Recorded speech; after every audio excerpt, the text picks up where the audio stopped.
You're watching the Eternal Tournament Series. Hello. We are back again. With me in the booth is Counterbob. Having a great time casting with you. I believe this is going to be your last round. So, anything you want to say before we get started and dive into this matchup? No, I've been having a blast. It's definitely been fun and welcoming adventure, being first time here in the casting booth. Hopefully in the future do more. And if anyone has anything to say about my time here today, let me know and I will look to improve. Or if they just want to say I did an awesome job, that's cool too. I was like, chat's never vocal, so I doubt you'll get any feedback from chat at all, ever, about anything. But yeah, so we have Tomathor versus VSarius. Tomathor being on Praxis mid-range and VSarius being on Felon Control. Who do you like in the matchup? They both have their advantages, disadvantages. It could come down to just who outdraws who. Steward of the Past, very good against Praxis, as we've talked about prior. But we are seeing slightly different lists here. We see one of Flame Blast in the Praxis mid-range list by Tomathor here. So that could be interesting. Yeah, the Flame Blast definitely gives a little bit of additional reach. However, VSarius does have the 2 Eileen's favors in order to give himself some Aegis. I'm trying to say, is there any other way to give Aegis? So that's only 2. Yeah, only 2 ways. So that's pretty good. The 2 main deck sabotages, though, for VSarius seem very well suited for this particular build of Praxis mid-range. So I don't know. I'd like to see Felon Control. Yeah, I'm back out on top. I'm a big fan of Felon Control. It seems to evolve over the last couple of weeks. We see Swindle now on the list. Yep. It's all over the place. I like that. I like seeing Lightning Strike in this deck. It's very good against those early rush decks. Trailblaze, another good card. So see how effective those can be in this matchup, though. Very much so. And it looks like players are underway here. Tomathor just playing 2 power for his first 2 turns, electing not to play the Friendly Wisp or the Initiative Sands that's in hand. And not the Dawnwalker either in hand. VSarius playing power as well, sitting back. We're now at 3 power. VSarius has the influence to cast the Wisdom of Elders that's in hand. So I imagine we're going to see that at the end of Tomathor's turn. Yep. And we do see that Tomathor missing the power drop here. Oh, that's actually why the Dawnwalker did not play. Yeah. Adoy. Looking at 1 time influence for Tomathor.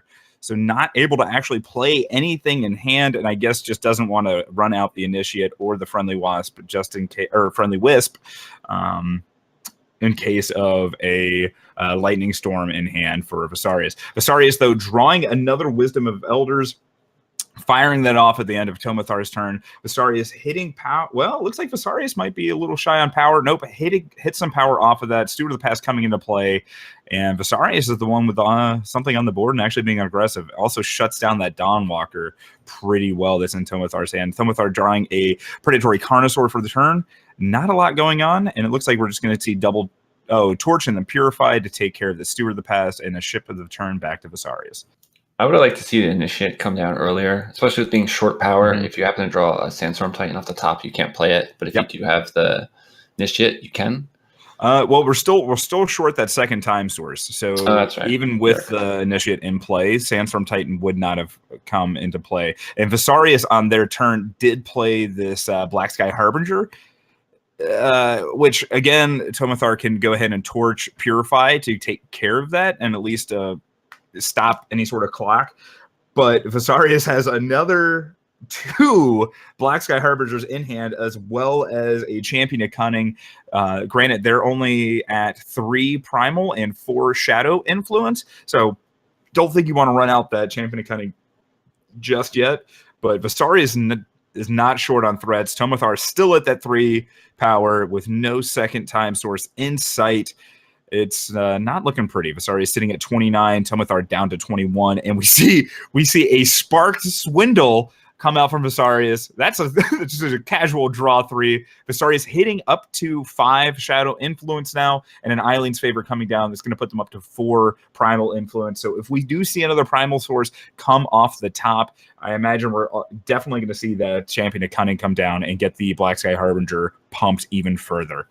Yeah, and being only at 3 power and sitting this far behind against Felon, trading 2 for 1 is just not where you want to be. Like a Purifying Torch for a Harbinger when they have so many resources at their disposal, and especially you're playing against a deck that runs Vera. So even if they're not getting back the Harbinger as a flying lifesteal, it's still a 3/5 they have to deal with along with Vera. So this is at the point where on my next draw, if I don't hit a power, I just scoop. Well, I probably would just scoop here at the champion. See, actually, I don't like this from VSarius. So because we know from the Island's Choice that VSarius does have another Primal Source in play or in hand. So I think I would have rather have waited for this Aegis, because now we're going to see the Purify and Torch come down on this Champion of Cunning. This still leaves him with a 5/5 lifelink flyer in the or lifesteal flyer in the air. Which is probably going to be too much for Tomathor to battle through, even though Tomathor did draw the second time source. I think it's just a little too late. We see another Black Sky Harbinger coming down from VSarius, taking out that Initiated Sands that Tomathor played. Tomathor only able to play a Dawnwalker here. Yeah, I don't mind him playing that because you do have 2 Veras in hand. So if they don't deal with it, you basically win on the spot. If they do, you have Vera. It's okay. Yeah, but like now it gets silenced, right? So like it's just coming back as a 7/5, like which is like definitely fine on this board, but not. It's like nothing insane. Yeah. So we see a crack in from VSarius, hitting Tomathor down to 8 or down by 8, down to 4 life. VSarius sitting at 48 life, presenting lethal on the board, and Obliterate is there. We go. Tomathor obliterates their face. Stuck on power and stuck on 1 time for way too long, letting Fel just get so much card advantage and play their powerful spells without any kickback is just not where you want to be against Fel. I do appreciate Tomathor taking themselves out, though. Yeah, that was good. Yeah. I enjoyed that. So we're gonna be moving over to the sideboards. What do we like out of the sideboard? I'm eyeing the Purify on Tomathor's side. Just get him up to 3 Purifies. But I don't know. Anything else that you're seeing that would be valuable here? Slow might be good. A lot of their units that are very powerful and very good in this matchup do cost 5, 6. So putting them off that for a couple turns, letting your big beaters go in, especially when you're playing stuff cheaper because you're on Initiated Sands. It could be a good plan to go that way. Yeah. Do you like the Soulfire Drakes in the board? Yes, I do. It's definitely a good matchup to bring them in. The only fast spell you're really worried about is Death Strike, but even then, you're giving the rest of your big creature units rather possibly charge or even flying. So it can be very strong there. So if you give something like Heart Revolt flying, it's then not being blocked by stuff like Vera itself. Exactly. I mean, so VSarius does have the Annihilates as well. So there's a couple of like 6 clean and the Lightning Strike. So there's actually 8 answers to the Soulfire Drake. But I think the Entomb trigger for the Soulfire Drake is absolutely insane. Granted, there are those 4 Steward of the Past. So whether that Entomb trigger is actually going to go off is another story altogether. So I still think it's worth because like the Shatterglass mages, like what are they really doing? Yeah, it's just a simple swap. Possibly just doing 5 right away could be determine victory. That's also the possibility of they play Flying Champion Cunning with Aegis, and you play a 5/2. You can block with it if it comes down to that. It's not what you want to be playing Soulfire Drake for, but it has its advantage over a Shatterglass Mage in that same 5-cost slot. For certain. And then jumping over to VSarius' board, what do you think we'll see from them? Possibly the 4th Annihilate, just to deal with some of the early creatures. It could be something where you're running that many, where you could toss one away against Initiated Sands, just throw them off pace. Lightning Strike out of the board, I don't really like. There's not much to hit off that. Rain of Frogs, again, there's too many threats, I think, to really bring that in. Permafrost is decent, and if you think they are taking out Shatterglass Mage, it could be something to then bring in.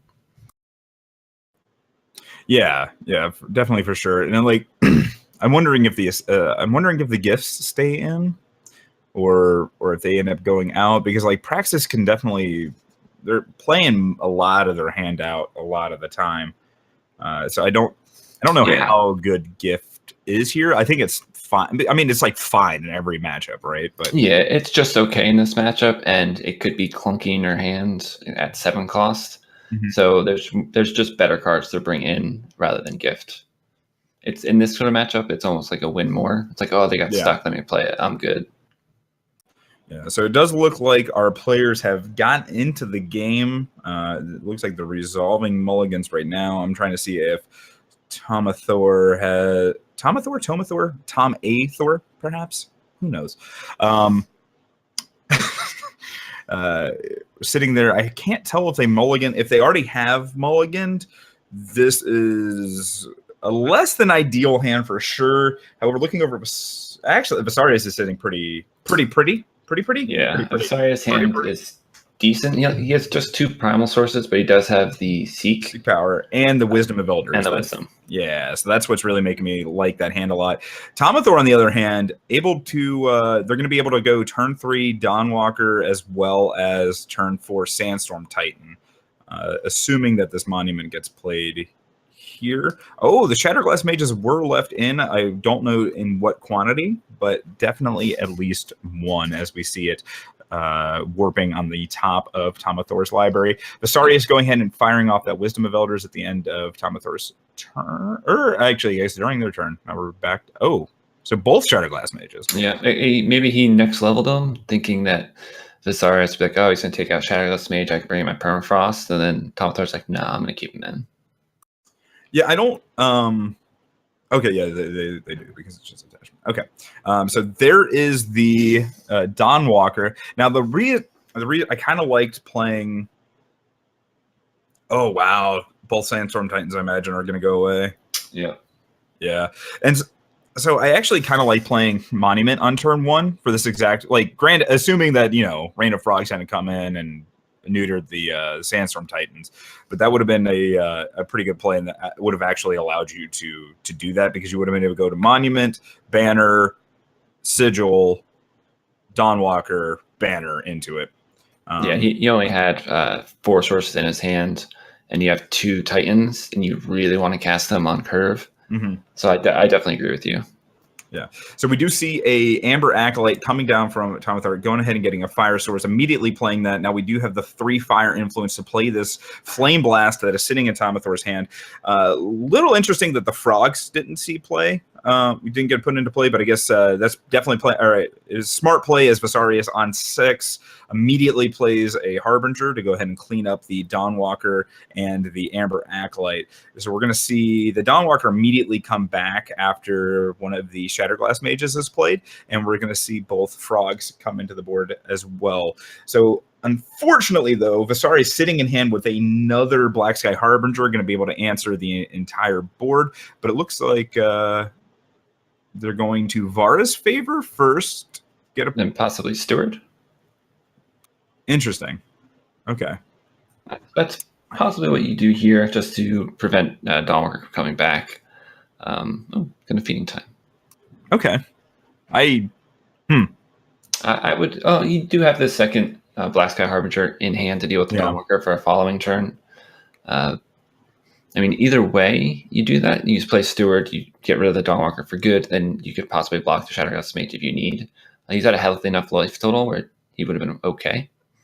So now we're at the same board state. Yeah. And with that, the champion of Cunning also in hand for VSarius, sitting at 6 shadow sources and 4 primal. So it doesn't have Aegis just yet, but with the 2 Black Sky Harbingers, it might just be worth playing it out and getting 2 5/5 life steel units in play.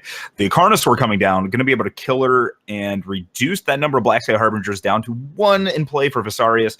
VSarius sitting there. I still think decently pretty. Tomathor with the board of Shatterglass Mage, Predatory Connoisseur and Dawnwalker just kind of sitting there. VSarius playing that Steward of the Past, and now that Dawnwalker, not too crazy. Obliterate should be able to help this out a little bit, but yeah, this is the second or third time the Dawnwalker's come back.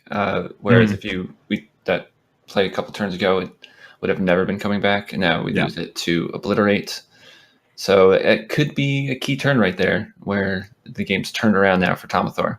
Yeah, and with that Steward of the Past gone to the Obliterate, the Tomathor able to swing in for 15, putting VSarius down to 15.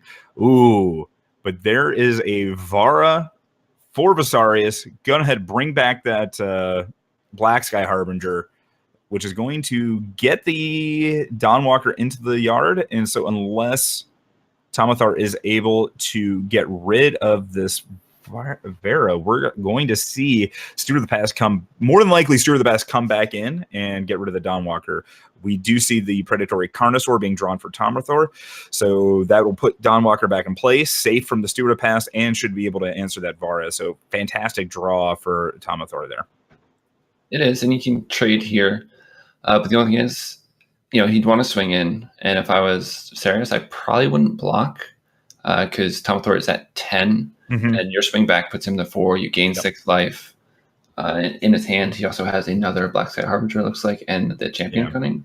So I think he's sitting pretty good here. And notably a Swindle as well. Yes. So very easy. And given that Tomathor has no flyers and the inability, like no Titan to actually no Titans period in the deck, thanks to that Rain of Frogs, it's that Swindle's guaranteed to go off here. Yes, and the Flame Blast in hand by Tomathor would only do, at the time, it only do 5 in total. But looks like he goes with the Xena Initiation. Yeah, so Xena Initiation on the Shatterglass Mage, gonna allow the Shatterglass Mage to effectively answer. Okay, interesting. So Shatterglass Mage able to answer the Vara thanks to that Xena Initiation, and then we're going to see Torch onto one of the Black Sky Harbingers, followed by that Flame Blast to finish it up. However, we have a fully powered up Champion of Cunning now, so now we have a 5/5 Black Sky Harbinger and a 7/5 Champion of Cunning that still has the Aegis. Predatory Carnosaur in hand for Tomathor, going to be able to answer the Champion of Cunning here, but still trading it off, and you're still left with a 5/5 flyer that's gaining you 5 life every turn. Yeah, he's on 2-turn clock, and I believe probably played a second Black Sky Harbinger, killing the Dawnwalker once more, gaining some life. And I think he's all right. And I'm trying to think what Tomathor could draw. He could draw an Obliterate, would be pretty good here. But yeah, even Obliterate still leaves him dead on board. It's true. The double flyer. That Reinarch off the top is going to seal the fate for Tomathor, so we're going to see VSarius picking up this win. Yeah, it looks like Black Sky Harbinger, the all-star of this one. He drew, there's 2 on board, and there's 1 in the void. Yeah, so 3 Harbingers against the Dawnwalker deck. Well, that's like 4. So, yeah, when you play all your Harbingers, you tend to win games. But congratulations, VSarius, taking that down 2-0. 2-0. So we're working on a backup match, but before we do that, let's talk a little bit about the ETS Team League. Yeah. So competitive league.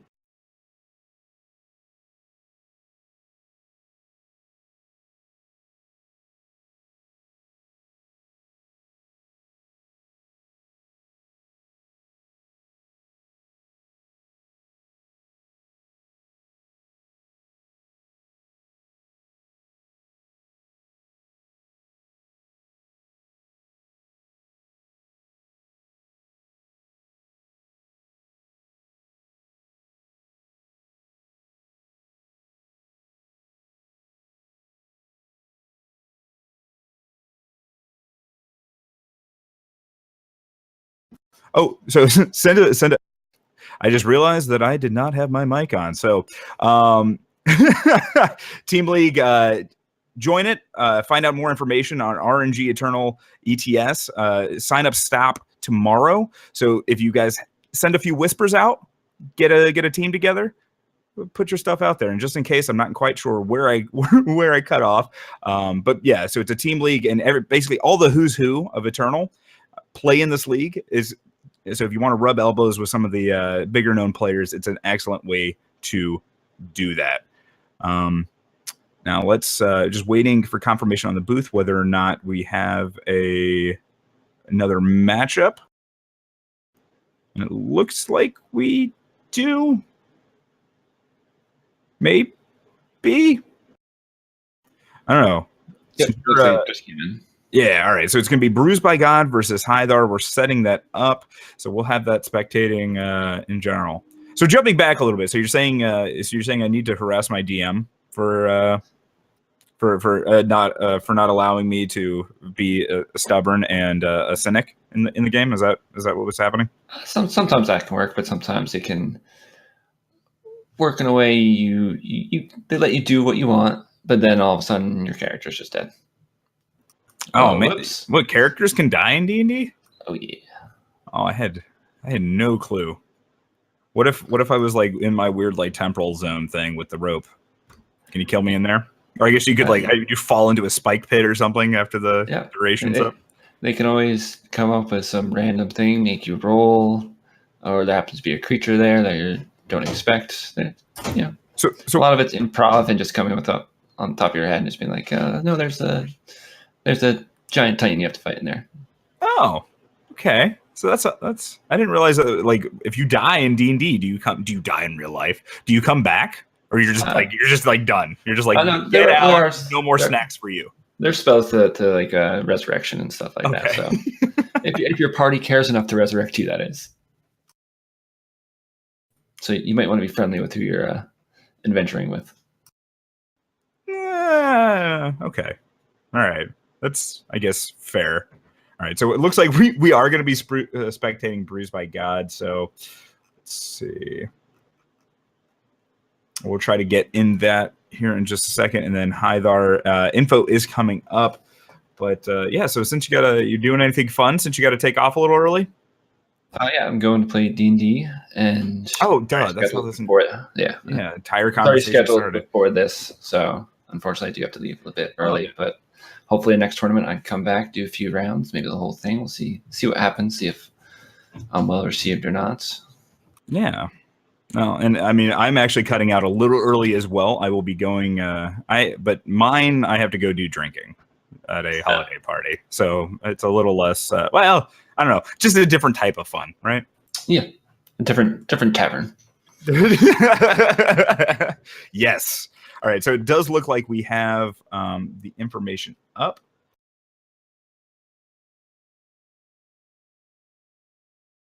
All right, so we're going to get all of this set up here in just a second.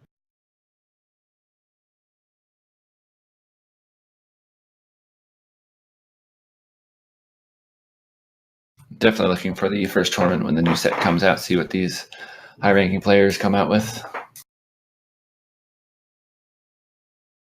I've already seen some fun decks today. Who knows what'll come out with the new set? Oh yeah, no, I think we're going to see a lot of fun. I've got a bunch of brews already stored up that I want to be trying. So I think it'll be a very good thing.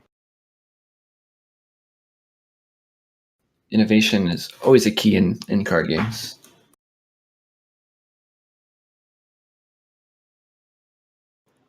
Okay, so it doesn't look like hand cam's live, so that's perfectly fine. It looks like players are in the game, so if you are already in there, I would say go ahead and jump in, and you can kind of start this Counterbob. Yeah, looks like we have BruisedByGod with a Sandstorm Titan and a Waystone Infuser out. Hand of Mystic Descendant, Annihilate, Dark Return. Let's see what's in his void. Nothing to Dark Return yet. I don't have a look at HiThar's hand, so I can't really see where we're at on that. He does have an Obelisk out, so any creature he does play will get the nice +1/+1. But looks like advantage to BruisedByGod at the moment, also with a Power Stone. So the key for Bruised here would be drawing another power to play out the Mystic Ascendant, drawing some cards. And we'll have to see if might be able to get a cam on HiThar. Yeah, all right. So now I'm back in. I can see things. Wow. All right. Yeah. HiThar not, or at least based off of board state, BruisedByGod looking decent here. Yeah, it looks to be very much in his favor. The Annihilate might not be that great. Oh, partial. Okay. We'll take that back. Okay. Yeah, there we go. And HiThar is on a big Combrade list. BruisedByGod we did see earlier, and they're on the Mysterious Xenon. So here we go. We see Afara's favor come out from BruisedByGod, getting additional power. I have to imagine we're going to wait. We're not going to see that sigil being played this turn. We're going to wait till Mystic Ascendant can come down next turn and then draw a card off of it. That Dark Return also very, very nice for the Mystic Ascendant.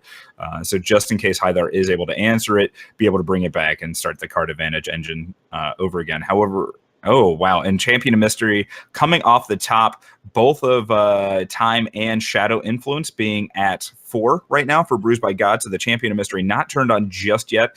But with the Shadow Schedule off the top, we're one step closer for BruisedByGod to be turned on. And that's an additional draw for the Mystic Ascendant, making it an 8/8. HiThar going to go ahead and play out this Desert Marshal, silencing the Mystic Ascendant and playing a second Xenon Obelisk. His units are getting pretty big, especially being at 6 power. Once HiThar gets that 8 power, we're going to see another +2/+2 jump. That's good stuff. No, I definitely like this swing in. It almost favors Bruised here to get rid of those 2 units, especially with the chance of them getting even larger. Yes. And then playing the Champion of Mystery, which is 1 turn away from being unblockable and 2 turns from drawing cards. Oh yeah, and especially after that third obelisk coming out. Yeah, and with this Time Sigil in Bruised hand, it's going to put BruisedByGod up to 5 Time and 5 Shadow Influence. So any double influence power off the top is going to activate this Champion of Mystery, or actually, really any influence is really going to start making this Champion of Mystery a lot harder to deal with, especially when BruisedByGod is sitting on an Annihilate and a Death Strike plus Dark Return. And if for any means this chip goes away, we have the Dark Return. And definitely needs to be answered sooner rather than later. Desert Marshal maybe coming?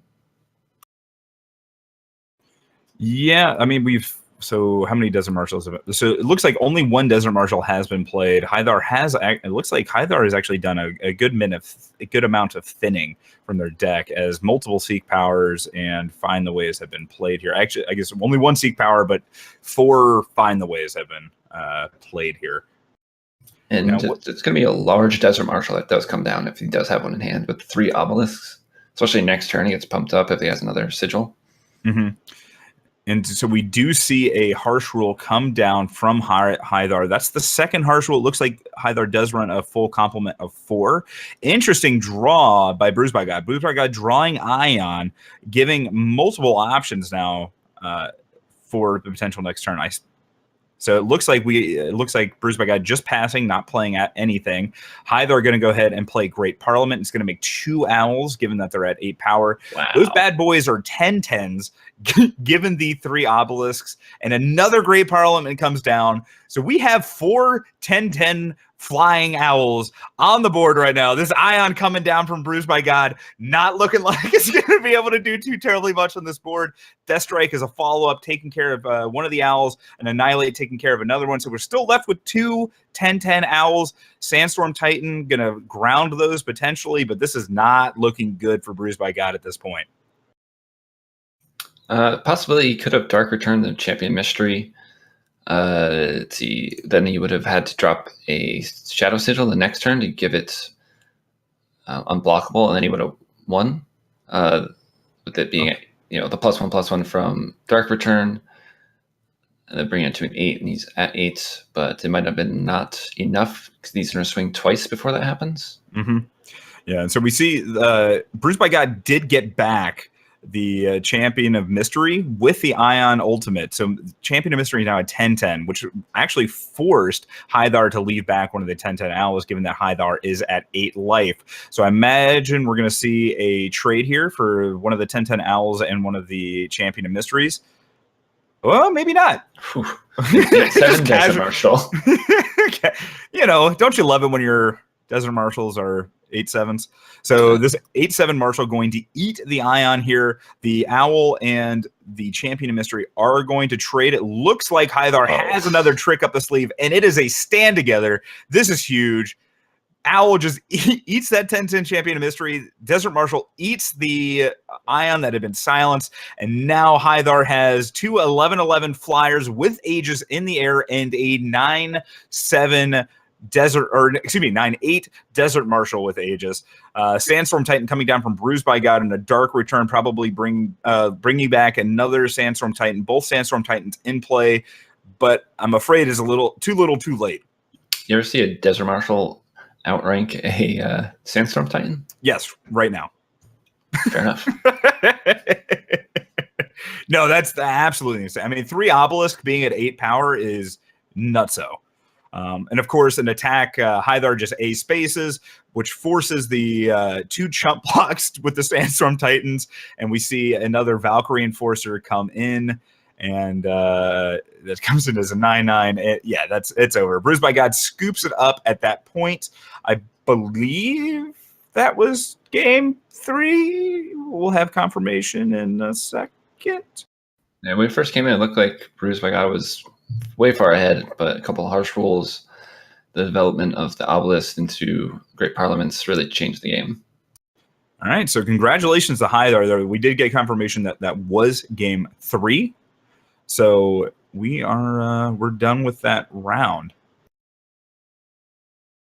Okay, and that was the last match in round, so we should be back pretty quickly. Once again, I just want to recap the ETS Team League. Again, it's another great tournament series that we have here. It requires a team of people. 3 players from each team are battling out each week. Each team battles each other team until they've played every single team. It goes round robin. It's good stuff. Again, find out more information, rngeternal.com/ETS/ETS-team-league for more information there. And again, our tournaments are very easy for everybody to join. If you want tournament experience or looking in to get a competitive scene, definitely worth doing it. So with that, that's your last round, Counterbob. Yes, yeah. So it's been an absolute pleasure casting with you, and definitely hope to see you again. Yeah, I enjoyed it. Thank you guys for having me. Thank you for all the viewers. Good luck to all the rest of the competitors. Hopefully they all do well, even though it's impossible for them all to do well, but good luck to them all, and hope to see you guys all next time, and see you guys later. All right. Yeah, we'll see you guys then. And I'm just getting a quick heads up. If you just head to the tournament or the ETS section of the aReNGee Eternal series, that will be a much better place to do it. I'm told that the URL might be a little bit off. So sorry about that correction there. But yeah, so that's going to be it for us. And yeah, we'll be back here shortly. And Pojo, Mr. Loco Pojo himself, will be joining. So stay tuned.